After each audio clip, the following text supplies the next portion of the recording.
Bienvenido al taller Proteja su salud después de un trasplante con células de donante. Mi nombre es la doctora Doris Ponce y yo seré su moderadora para este taller. Y es un placer presentarles a la doctora Alexandra Gómez Arteaga. La doctora Gómez Arteaga es profesora asistente de medicina en la División de Hematología y Medicina Oncológica de Weill Cornell Medicine, New York Presbyterian Hospital, y es miembro facultativo del programa de trasplante de médula ósea.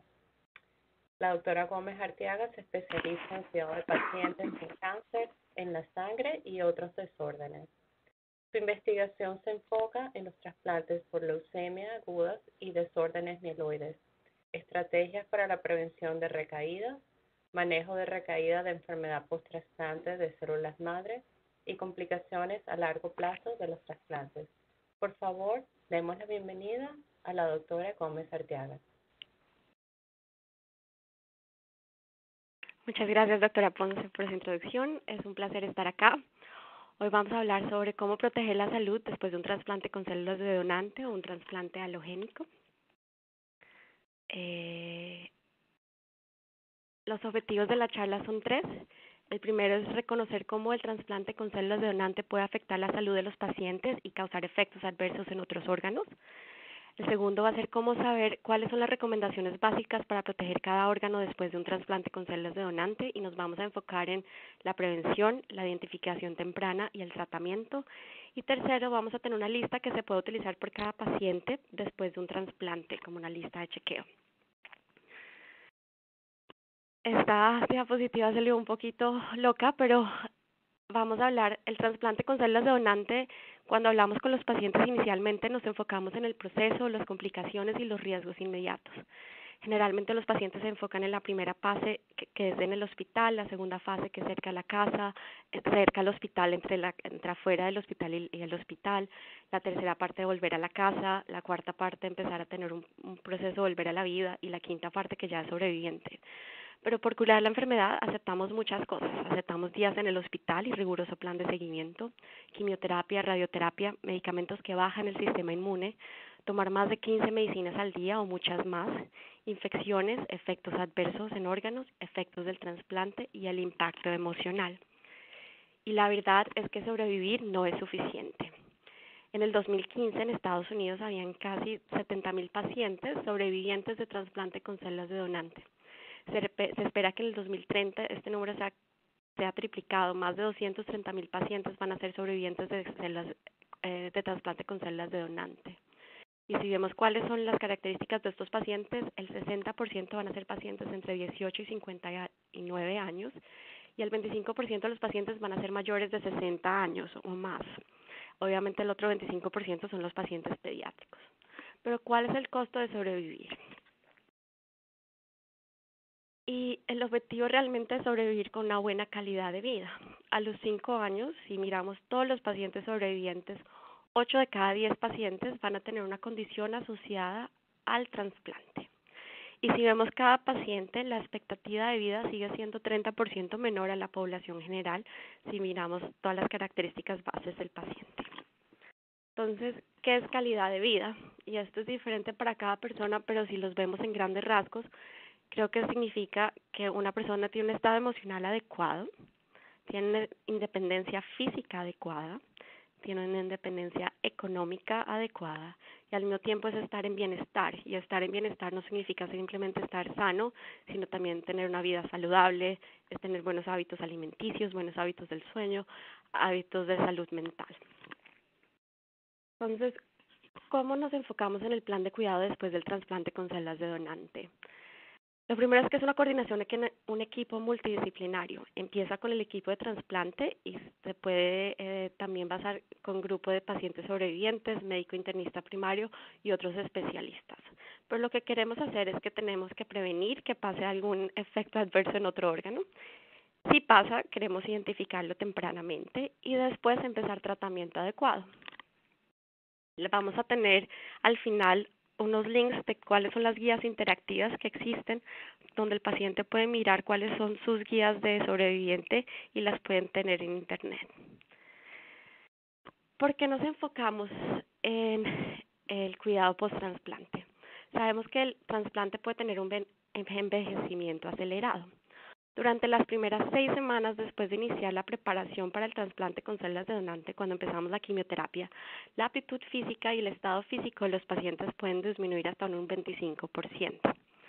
Para que tengan una relación con lo que pasa con el envejecimiento normal, quiero que miren la gráfica en el lado izquierdo, en la parte azul, dice cuánto se disminuye la aptitud física del estado físico en un paciente, en una persona que simplemente envejece 10 años.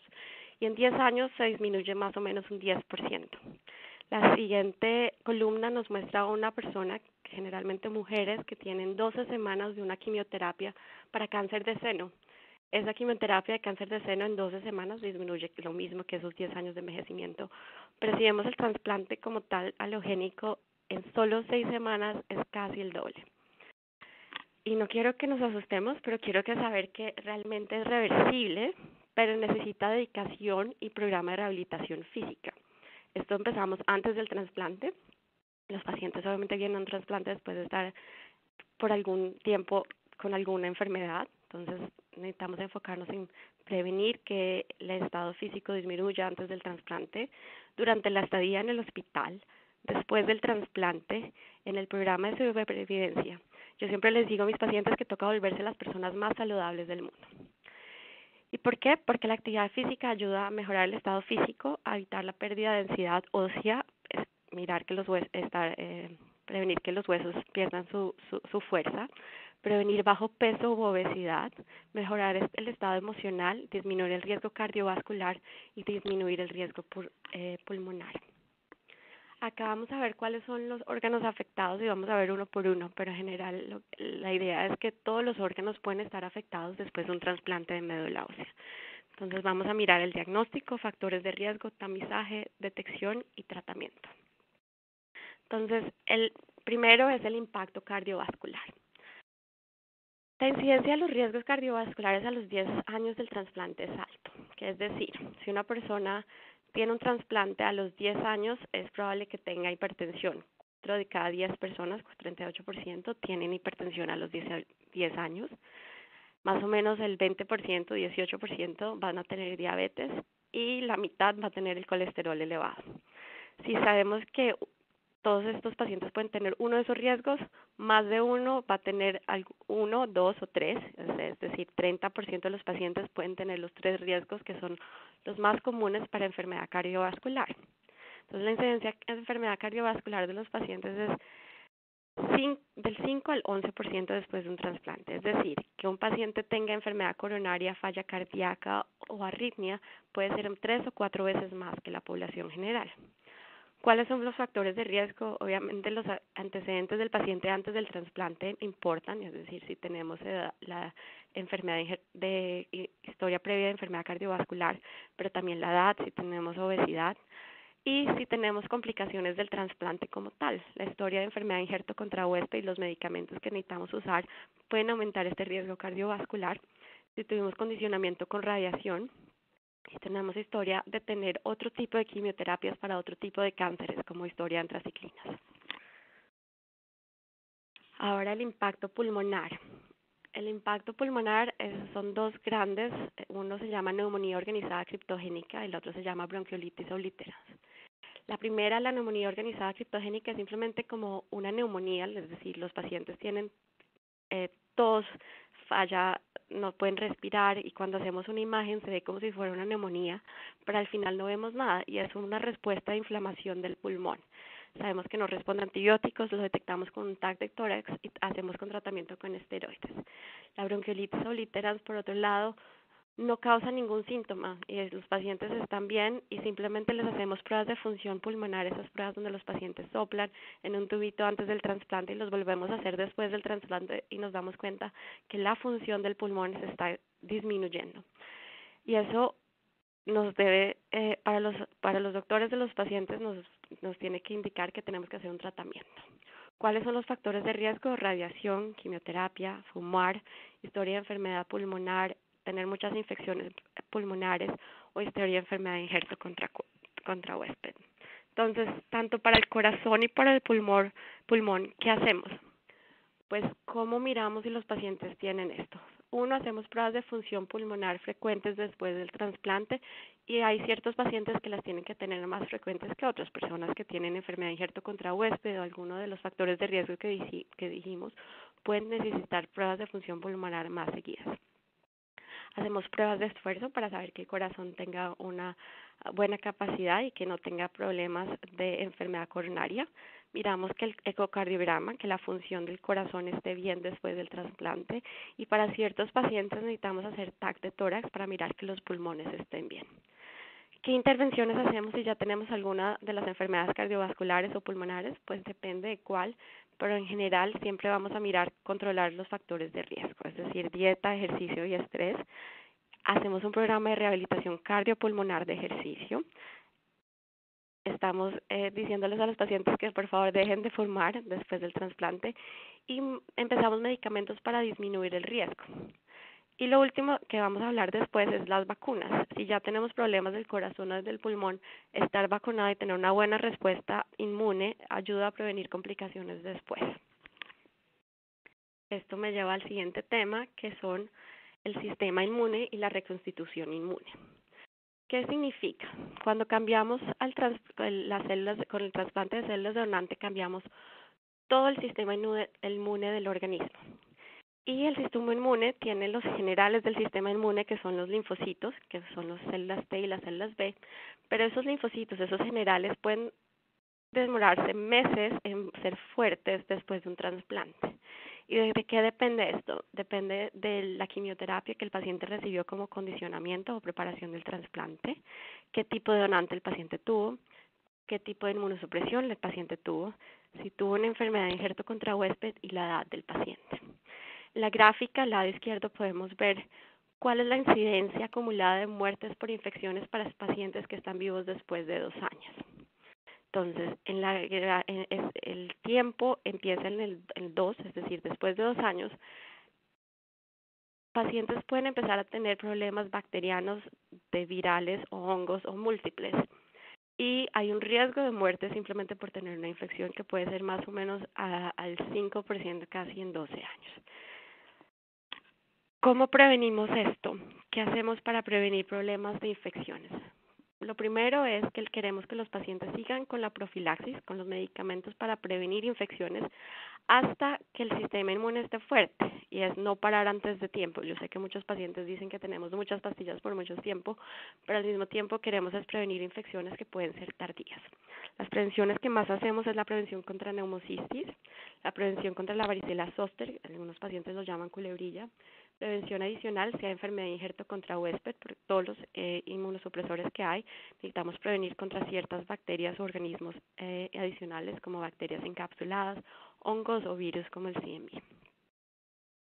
También para el sistema inmune y la reconstitución inmune, para prevenir necesitamos saber que los pacientes cumplen con su plan de vacunas cuando se esté libre de inmunosupresión y ya no haya terapia antirrechazo.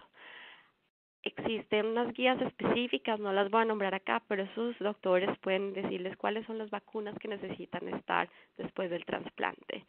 Son generalmente vacunas contra el COVID, vacunas contra la influenza, que es cada año. Hacemos vacunas inicialmente con las vacunas que están muertas, que son simplemente proteínas. Entonces hacemos polio, tétano, difteria, pertussis, hemófilos, influenza y neumococo. Los pacientes que son adultos jóvenes pueden tener vacuna contra el papiloma humano. Hacemos ciertos pacientes con hepatitis B y vacunas contra el meningococo. Y las pacientes que tienen más de 2 años o que tienen un sistema inmune ya muy bueno pueden tener vacunas vivas. Este generalmente es la rubiola. El Shingrix contra la culebrilla puede empezar antes de esto, es una vacuna muerta. Y lo importante no es solamente que los pacientes reciban estas vacunas, pero que también puedan documentar sus doctores que respondieron contra las vacunas, es decir, que crearon inmunidad, porque muchos pacientes no responden adecuadamente y necesitan dosis adicionales. El siguiente tema que vamos a tratar es el tema de los huesos. Osteopenia, que significa huesos débiles, y osteoporosis como huesos muy débiles que riesgo de fracturas es común después del trasplante. El 20% de los sobrevivientes tienen osteoporosis a los 2 años del trasplante. ¿Cuáles son los mayores factores de riesgo? Las mujeres posmenopáusicas, tener muchos esteroides y radiación. ¿Cómo se detecta? Con un examen de medición de densidad ósea. Generalmente lo hacemos a los 12 meses después de un trasplante y empezamos tratamiento adecuado según lo que nos diga este examen de detección. Si está con osteopenia, se puede hacer más ejercicio. Ejercicio generalmente es caminar o ejercicios que pongan mucho peso en los huesos. Caminar, correr. Suplementación de calcio y vitamina D, estar pendientes que la vitamina D esté en niveles adecuados y empezamos medicamentos contra la osteoporosis que pueden ser bifosfonatos y otros. ¿Cuál es el otro riesgo de los huesos? Pues uno son los huesos débiles y el otro se llama necrosis avascular y significa que es muerte del tejido óseo. Generalmente pasa en la cabeza del fémur, es decir, la cadera de los pacientes, y es cuando los pacientes tienen muchos esteroides. Generalmente son pacientes que tienen esteroides por su enfermedad de injerto contra huésped o que tuvieron esteroides por el tipo de enfermedad que tenían antes y que reciben radiación. ¿Cómo se detecta? Con una resonancia magnética si el paciente presenta síntomas, que generalmente es dolor en la pelvis, y si esto pasa, generalmente los pacientes necesitan un reemplazo articular y manejo del dolor. El siguiente sistema que vamos a mirar es el sistema endocrino. El sistema endocrino son las deficiencias de hormonas. Entonces, la que es común es la hormona tiroidea. Es el sistema endocrino que está en el cuello. La glándula tiroidea está en el cuello. Y esto nos ayuda con el metabolismo, la energía, estar con buena masa muscular y ayuda a recontrolar la temperatura.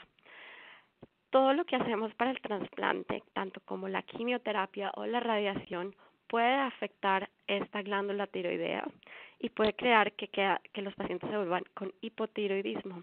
Entonces, ¿cómo se hace? Se hace evaluando un examen de sangre que se llama TSH, lo hacemos anual y empezamos con si hay evidencia que no hay suficiente hormona tiroidea porque la TSH se sube, se puede empezar reemplazo con la hormona tiroidea. Por otro lado, las glándulas adrenales esta glándula está encima del riñón y son las glándulas que las llamamos con la hormona del estrés. Nosotros, todos los pacientes, todos los seres humanos necesitamos que esa glándula, cada vez que tengamos algún momento de estrés, generen como esteroide o cortisona para responder al estrés. Cuando los pacientes tienen esteroides externos para la enfermedad de injerto contra huésped, se previene que esta glandulita siga produciendo la hormona del estrés. Y si lo quitamos abruptamente o si tenemos los pacientes bajo esteroides con mucho tiempo, puede crear disminución de la hormona del estrés. Entonces se detecta haciendo exámenes de sangre y si existe, toca hacer un reemplazo de esteroides a bajas dosis mientras que la glándula vuelve a su función normal. El siguiente es otras deficiencias de hormonas que la gente piensa que no son hormonas, es tener diabetes o el colesterol.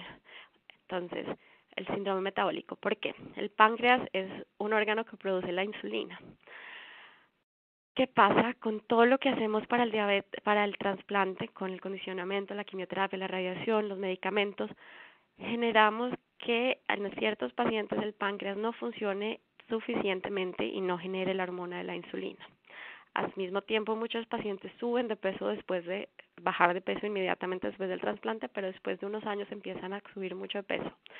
Y tener obesidad y tener esteroides antes y tener ciertas comorbilidades puede que el paciente desarrolle síndrome metabólico o que tenga diabetes o colesterol.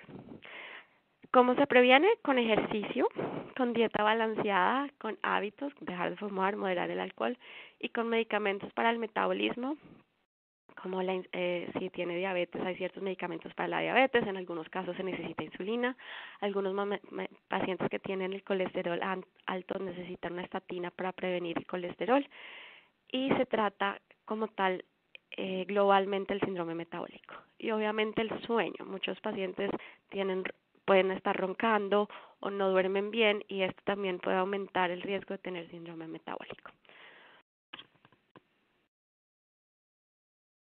El siguiente parte del sistema endocrino son las deficiencias de hormonas sexuales, problemas de la salud sexual.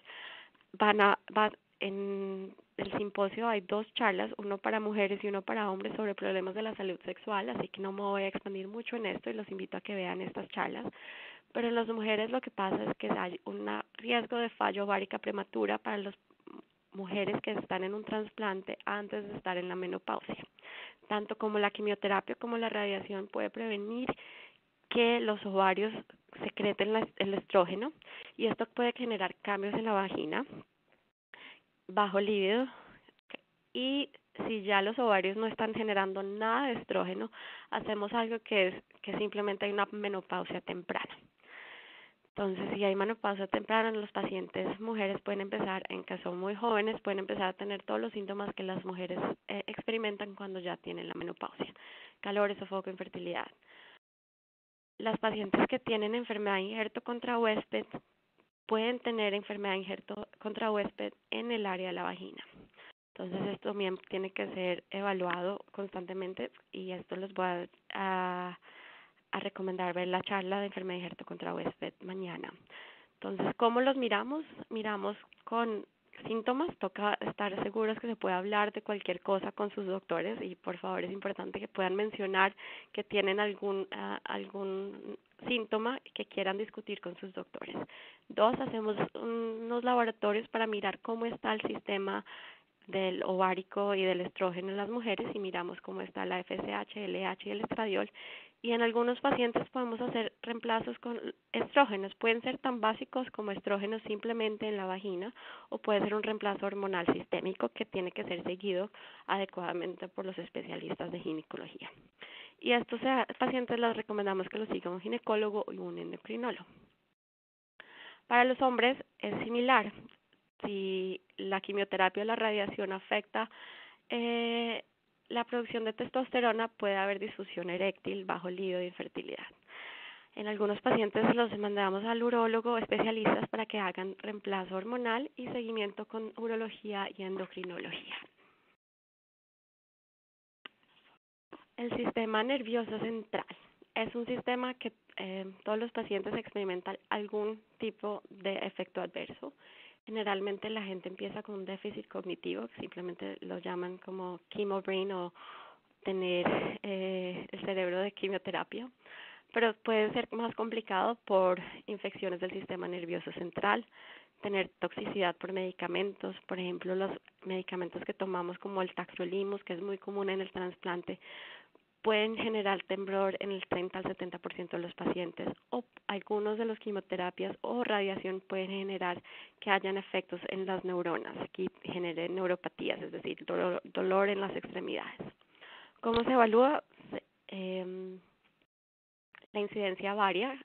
Creo que es importante que los pacientes estén hablando con sus médicos de acuerdo a lo que estén presentando para empezar a tomar pasos para prevenir y que se empeore.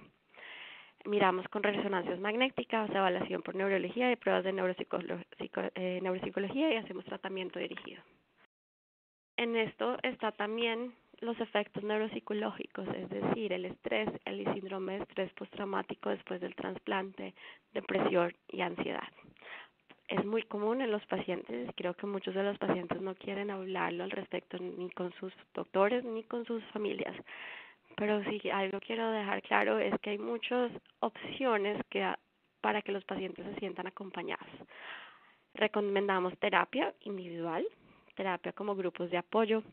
Podemos referirle a los pacientes a evaluación por psiquiatría, cuidado paliativo y grupos de sobrevivientes. Acá les estoy poniendo, cuando bajen las diapositivas, algunas de las informaciones que pueden tener para acceder a grupos de sobrevivientes en línea. Y por último, otras complicaciones, entonces son los ojos. Es muy común que pueda haber ojo seco, especialmente si hay pacientes con enfermedad de injerto contra huésped. Para estos pacientes les recomendamos que nos digan si tienen ojo seco, si no tienen casi lágrimas, si sienten que tienen algo en el ojo todo el día. ¿Qué se puede hacer? Se mandan al oftalmólogo todos los años queremos que los pacientes se hagan una cita con el oftalmólogo para mirar que no haya ningún problema con el ojo, especialmente si hay enfermedad de injerto contra huésped, porque pueden afectar el sistema de los ojos. Y existen intervenciones que pueden ayudar a prevenir el ojo seco. Existen unos pequeños tubitos casi que pueden mejorar que hayan lágrimas en los ojos, y existen tipos de medicamentos tópicos que se pueden, medicamentos directamente en el ojo que se pueden poner. En la boca, es súper importante que los pacientes tengan limpieza dental cada 6 meses. Y si hay enfermedad de injerto contra huésped, puede haber boca seca y podemos hacer medidas locales para prevenir que la enfermedad de injerto contra huésped afecte la boca. El riñón es súper común. El riñón lamentablemente tiene que soportar todo lo que le hacemos durante el trasplante, y si hay infecciones o sea algo pasa en el cuerpo, generalmente el riñón tiene un efecto y puede disminuir que también está funcionando. ¿Cómo miramos que el riñón esté bien? Mirando que no aumente la proteína en la orina, evitar medicamentos que afecten el riñón, evitar que el pacientes tengan enfermedad renal crónica si tienen un insulto en el riñón, y mirar que no tengan infecciones. Hay un virus común después del trasplante que se llama el virus BK. Este virus puede hacer que la función del riñón disminuya, y tenemos intervenciones que se pueden hacer si los pacientes tienen. Entonces, si los pacientes tienen problemas para orinar, si piensan que tienen que ir al baño todo el tiempo, nos tienen que decir para poder empezar las medidas antes de que hayan complicaciones. El hígado es otro órgano que se afecta. ¿Por qué? Porque el hígado metaboliza todos los medicamentos que necesitamos para el cuidado post-trasplante. ¿Qué hacemos para cuidar el hígado? Es 1, evitar el alcohol. 2, estar seguros que no haya enfermedad de injerto contra huésped en el hígado, que no haya complicaciones de cirrosis, y que los pacientes que tienen antecedentes de virus de hepatitis no se empiecen a replicar mucho después del trasplante. El hígado está asociado a lo del siguiente tema, que es sobrecarga de hierro. Muchos pacientes llegan al trasplante después de tener muchas transfusiones antes del trasplante, durante el trasplante. Cada transfusión de sangre, cada unidad de transfusión de sangre tiene hierro, y el hierro no se puede sacar del cuerpo por ninguna otra forma excepto si el paciente sangra. Entonces, este hierro, después de 20 transfusiones, 10 transfusiones, empieza a acumular, y se acumula en ciertos órganos, el páncreas, el hígado, el corazón, y esto hace sobrecarga de hierro. Inicialmente no causa problemas, pero en unos años puede causar problemas en cada órgano. Entonces, ¿qué hacemos? Después de que el paciente ya se recuperó del trasplante, ya está mucho mejor, ya la hemoglobina está normal, estamos pendientes que no necesitamos hacer ciertas intervenciones como flebotomías, es simplemente como donar sangre. Simplemente la sangre lamentablemente no se puede usar, pero por sacar sangre periódicamente el cuerpo empieza a sacar el exceso de hierro en los órganos y se puede controlar. Y también hay medicamentos que se pueden dar en caso de que no podamos hacer las flebotomías. Y por último, la piel. Para la piel, todo lo que hacemos en el trasplante hace que la piel se vuelva muy sensible después del trasplante, sensible a la luz solar, y hay mayor riesgo de cáncer. Entonces, ¿qué pedimos? Examen anual para prevención de cáncer. Y 2, sabemos que la piel es uno de los órganos que puede estar afectada por la enfermedad de injerto contra huésped y necesita su propio cuidado, que esto van a discutir mejor mañana. Entonces, estas son todas las charlas que hay en este simposio en español. Los invito a que miren el resto de las charlas, y la charla de enfermedad de injerto contra huésped va a ser mañana por la doctora Ponce. El último tema de hoy es cómo prevenir la prevención de cánceres secundarios. Lamentablemente, el hecho de que tengamos un trasplante de médula ósea nos hace más susceptibles a cánceres secundarios. Puede ser hasta 3 veces mayor en ciertos pacientes. ¿De qué depende? Dosis cumulativa de quimioterapia, radiación, enfermedad de injerto contra huésped y la inmunosupresión. ¿Cuáles son los más comunes? La piel. Por eso es que necesitamos que los pacientes tengan chequeos regulares con un dermatólogo. pero puede ser en varios órganos, puede ser oral, por eso hacemos el examen oral cada 6 a 12 meses y los pacientes que sean aptos tienen que tener la vacuna del papiloma humano y evitamos fumar y el alcohol. El pulmón, si los pacientes tienen riesgo de cáncer pulmonar simplemente porque antes del trasplante eran fumadores y después tienen un trasplante, necesitamos seguir haciendo el tamizaje seguido y se hace un TAC anual para los pacientes que tengan estos tipos de riesgos. Generalmente son si tienen más de 55 años y 30 paquetes por año o si tienen riesgos adicionales como cáncer en familia o fumador pasivo. Cáncer de seno, entre las mujeres entre 20 y 40 años decimos que necesitamos examen anual.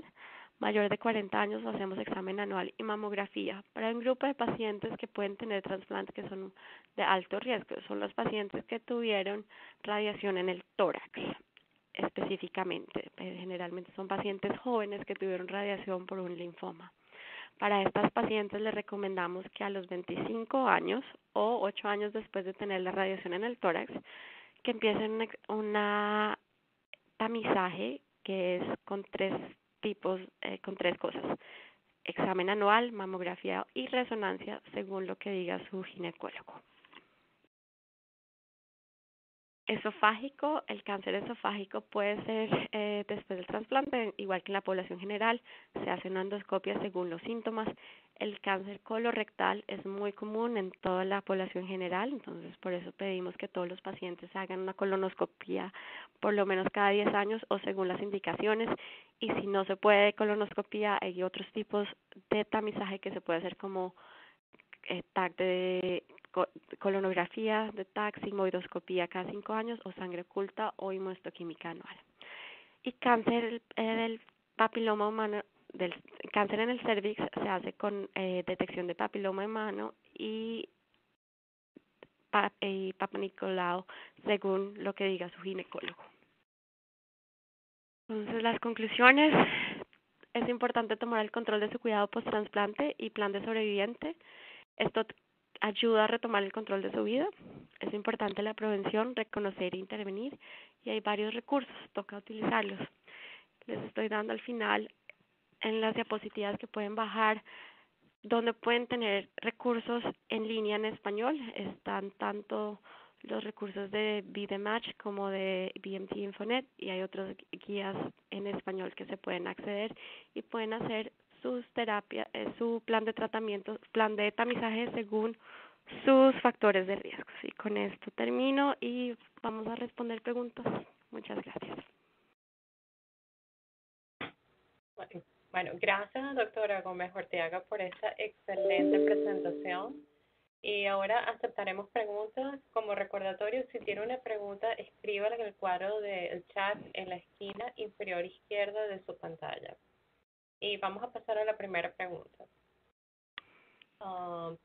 Ok, nuestra primera pregunta es: ¿hay algunas quimioterapias que están relacionadas con un mayor riesgo de disfunción cardíaca?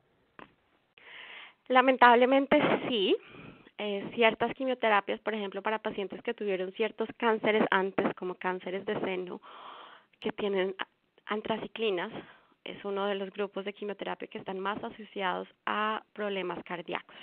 Obviamente esto lo miramos después del trasplante y determinamos el riesgo y hacemos el plan de intervención según el riesgo, pero sí existen diferentes tipos de quimioterapia y estos pueden afectar con mayor intensidad el corazón.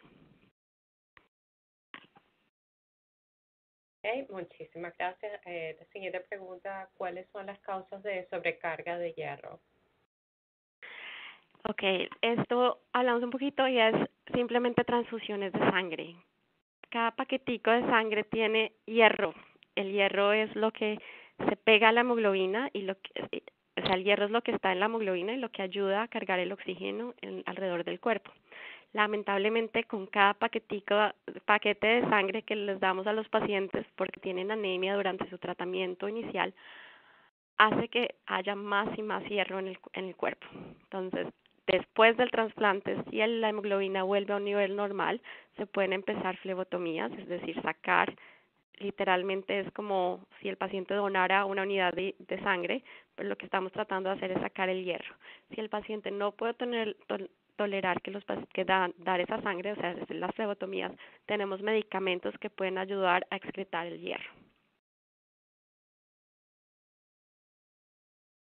Muchas gracias por esa respuesta. La siguiente pregunta es, ¿necesito repetir todas mis vacunas después del trasplante? Y si es así, ¿cuándo? La respuesta es sí. Después del trasplante es como tener un sistema inmune que no ha estado expuesto a nada, es como el sistema inmune de un bebé. Entonces, generalmente varía, depende de cuál fue el condicionamiento y la enfermedad de profilaxis y el donante que tuvimos, pero generalmente las primeras vacunas pueden ser tan pronto como en los 4 o 6 meses. Generalmente empezamos con ciertas vacunas, pero la mayoría son después de 6 meses cuando ya los pacientes no tienen terapia antirrechazo, o sea, si ya no tienen inmunosupresión para evitar, porque la inmunosupresión va a disminuir que los pacientes respondan a las vacunas. Entonces, hacemos todas las vacunas. Esas vacunas que les dije, les voy a poner acá otra vez. Está, está acá. Esas son todas las vacunas casi que tienen los bebés recién nacidos.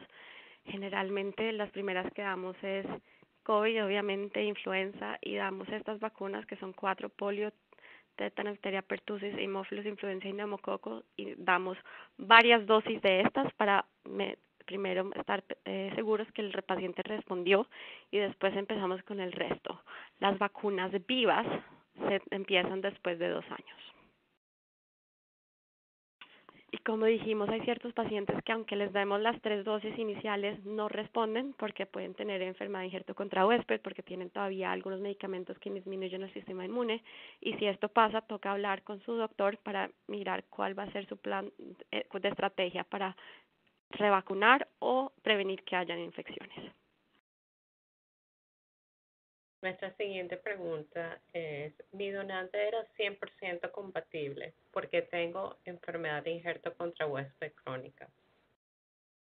Lamentablemente, aun cuando tengamos enfermedades, pacientes que tienen 100% compatibles, lo que estamos viendo es el grupo mayor de compatibilidad. Es decir, cuando miramos un donante, lo que queremos saber es mis linfocitos, es decir, mis generales, generalmente deciden si lo que es mío y lo que no es mío no es mío. Cuando le estoy diciendo a un donante que es supuestamente 100% compatible, miré que ese grupo de HLA, que es lo que miramos, sea compatible. Es decir, que el donante va a producir generales que cuando llegan a mi cuerpo lo van a aceptar y no van a decir, este cuerpo no es mío. Sin embargo, existen otro tipo de formas que el sistema inmune se comunica, otras cosas que no es el HLA. Todavía el mundo del trasplante está tratando de entender cómo mejorar esa compatibilidad para que los pacientes, aun cuando sean 100% compatibles, no desarrollen la enfermedad de injerto contra huésped. El tener un donante 100% compatible disminuye el riesgo de enfermedad de injerto contra huésped, pero no lo quita no lo quita completamente, y también depende de cuál fue la estrategia que su médico usó para prevenir la enfermedad de injerto contra huésped. Esta estrategia depende no solamente de su enfermedad, no solamente de su donante, sino también de su enfermedad. Doctora Gómez Arteaga, tenemos una pregunta, otra pregunta relacionada con vacunación que me gustaría leerle. Dice, ¿qué pasa si hacen revacunación cuando todavía se toman inmunosupresores? ¿Se debe repetir nuevamente? Esa es una excelente pregunta. Lo importante, se puede tratar. Si hay pacientes que van a tener inmunosupresores casi por siempre porque tienen enfermedad de injerto contra huésped crónica, y lo que hacemos es que tratamos la vacunación en algún momento, pero después de dosis se puede mirar si el cuerpo tiene anticuerpos, si hubo una respuesta de las vacunas. Si el cuerpo generó algo de anticuerpos, decimos, bueno, de pronto necesitamos unas dosis extras para que los anticuerpos sean suficientes, o a veces decimos, no, todavía no estamos, necesitamos dejar que el sistema se mejore antes de volver a revacunar. Pero lo importante es mirar que haya respuesta de anticuerpos y eso los hacen sus médicos, le hacen un panel de anticuerpos contra cada una de las vacunas que les aplicaron. Muchas gracias. Ahora tenemos una pregunta sobre los riñones. ¿Puede el trasplante afectar los riñones a largo plazo? Y si es así, ¿cuáles son los efectos secundarios y síntomas comunes? ¿Hay alguna forma de reducir la creatinina elevada? Eso es muy buena pregunta. Lamentablemente sí, el riñón, como dijimos, es uno de los órganos que es el más afectado después de un trasplante. ¿Por qué? Porque todos los medicamentos que utilizamos necesitan el riñón para ser secretados y todos los medicamentos que utilizamos pueden afectar el riñón como tal. Entonces, ¿cuáles son los síntomas? Algunos pacientes simplemente es que la creatinina está un poquito más elevada de lo normal. Por ejemplo, el tacrolimus o el medicamento antirrechazo más común que usamos puede aumentar que la creatinina, o sea, puede disminuir la función del riñón como tal.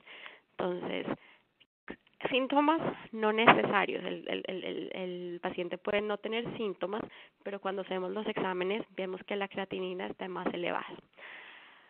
Si ya está muy avanzado, sí puede tener síntomas. ¿Cuáles son los síntomas? Puede ser que la orina esté un poco más espumosa de lo normal, puede que esté como reteniendo un poco más de agua y que haya edema en las extremidades o puede estar afectando otros órganos. Entonces, porque el riñón no está funcionando bien, hay mucho más líquido, entonces hay sobrecarga de líquido como tal.